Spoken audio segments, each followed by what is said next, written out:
You can't have any visitors. We're closing down the hospital. I never imagined those would be the first words spoken to me as they wheeled me back into the labor and delivery room from my unplanned C-section. Not, how are you feeling? Not, your baby is healthy. I hadn't even really seen him yet. We're closing down the hospital. That was Saturday, March 14th, 2020.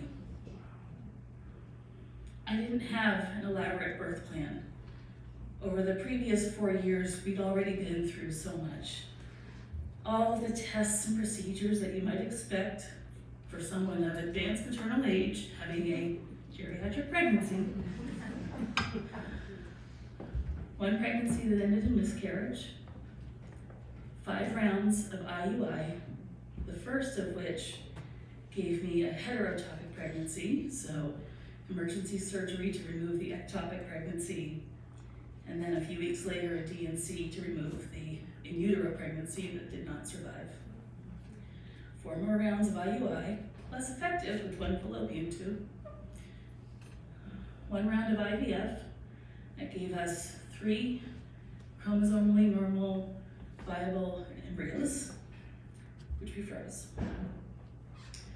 First transfer didn't take, the second one did. And I didn't have this birth plan. After everything we'd been through, I just wanted my little boy to arrive safely and to be healthy. But if I had known that a frozen embryo transfer on July 3rd, 2019 would mean that I was giving birth just as the pandemic was arriving on our doorsteps, I might have planned a little differently. There are so many things that I never imagined. I never imagined that we would become increasingly confined to our hospital room to the point of full-on quarantine as all of the restrictions kicked in. I remember pleading with one of the nurses to just let me do 1 lap around the hallway, to move my legs, feel like a regular human being. She stuck me out and back in because she got it. I never imagined that the food sources that we had planned to rely on, mostly for my husband, he's a big guy, you know him. He had it in his mind to go down to salvage barbecue every day. That wasn't going to work out. He ate all my snacks. So I never imagined having to just plan out where my food was going to come from while I was in the hospital. I never imagined that the sight of snow gently falling from the sky outside my hospital room window would make me burst into tears. It was the sense of calm and normalcy in a outside world that just seemed so foreign, chaotic, and scary. We'd entered the hospital in normal times, and I had no idea what I was going to be taking baby Henry back into just days later. And I never imagined that we would be escorted through security checkpoints on our way out of the hospital.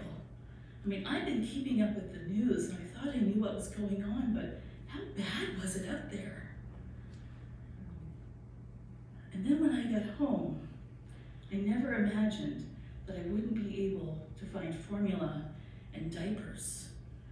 I didn't plan very well here. Somebody gave me a pack of 20 diapers at my baby shower and said, don't buy too many, they grow quickly. I probably needed more than 20 diapers for the newborn. But while we were in the hospital, everybody panic bought and hoarded, and that stuff was gone by the time we got home. Now the diapers I could figure out because I'm a country girl. But I couldn't find formula. We were told to stay home, and I didn't know how I was going to feed my child. And I see the posts in my Facebook groups now from the shortages and the recalls. And if you're one of those mamas, I hear you, because it is terrifying to not know how you're going to feed your baby. No parent should ever have to go through that. And we were in that position because I'd never imagined that I couldn't breastfeed. I did all of the things. I took the class at Maine Med back when we were still in person. I had 2 pumps, I bought all of the things. You might have thought that I was selling Medela on the side. Like, I just had so much stuff. I did everything that I was told. I worked with multiple lactation consultants. I have a friend who's a lactation consultant. I have a friend who's a pediatrician. I did everything. Triple feeding, power pumping. My still very large husband crouched over, baby on breast, crouched over, trying to syringe feed the half a mil I pumped, the day before at 2 a.m. That's all I did. I fed, I pumped, I washed parts over and over and over again.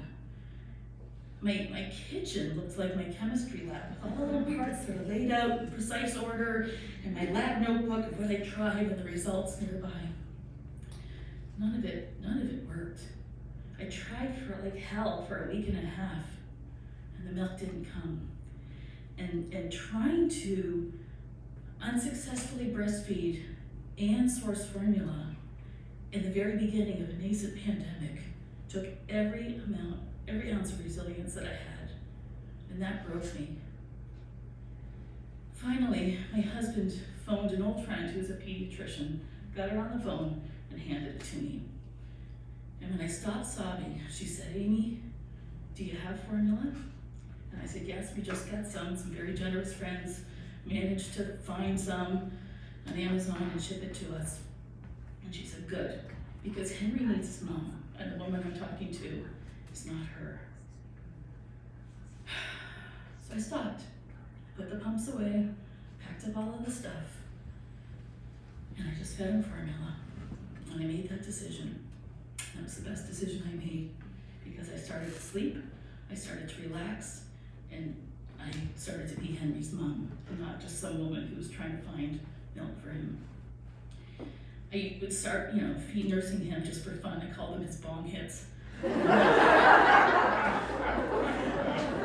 he's fine. He's 2, he's happy, he's healthy, he's totally fine. Milk never came, and I'll never really know why, but there's not a doubt in my mind that if it had been a different time, it might have been turned out differently for me. And back to that, I never imagined I'd spend my maternity leave in lockdown. No family or friends able to come help. Remember, these were the very early days when we thought this was all going to kill us if we looked at each other the wrong way. Couldn't go out and pick up stuff. I mean, thank goodness I'd stocked up on food and toilet paper. And I never imagined that the Canada-US border would close only a week after Henry was born. And so I'd be cut off from my family and my friends who live there. I'm Canadian. And that my parents wouldn't meet their first grandchild until he was 1.5 years old. And despite being separated from who I felt was my support circle, I found myself most connected to a group of people I would meet every Thursday morning on Zoom at the New Parents Circle. You see, everybody was checking in and offering words of support and advice and overwhelmingly good intentions, but it just sort of felt irrelevant. But these women with their new babies, they knew exactly what I knew. They got it. We had solidarity, and we had the indefatigable Ellen Kunkel. I never imagined that 2 years later, on my child's 2nd birthday, I'd be in a mask during his birthday photo, because I was a close contact from work, and he was still unvaccinated. We want to believe that this pandemic is over, that it's time to move on and let the vaccine do its job. But for parents with littles for whom the vaccine is not yet available, this pandemic is very much not over. We're exhausted, we're frustrated, and we live day by day for that life-changing announcement. Hopefully it's coming soon, although the institutions of this country seem to think that my unborn, unviable fetus is more important than my toddler.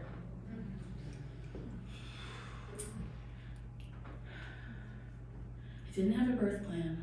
I never could have imagined any of this, and I'm forever changed. And I know that I'm one of the very lucky ones. Thank you.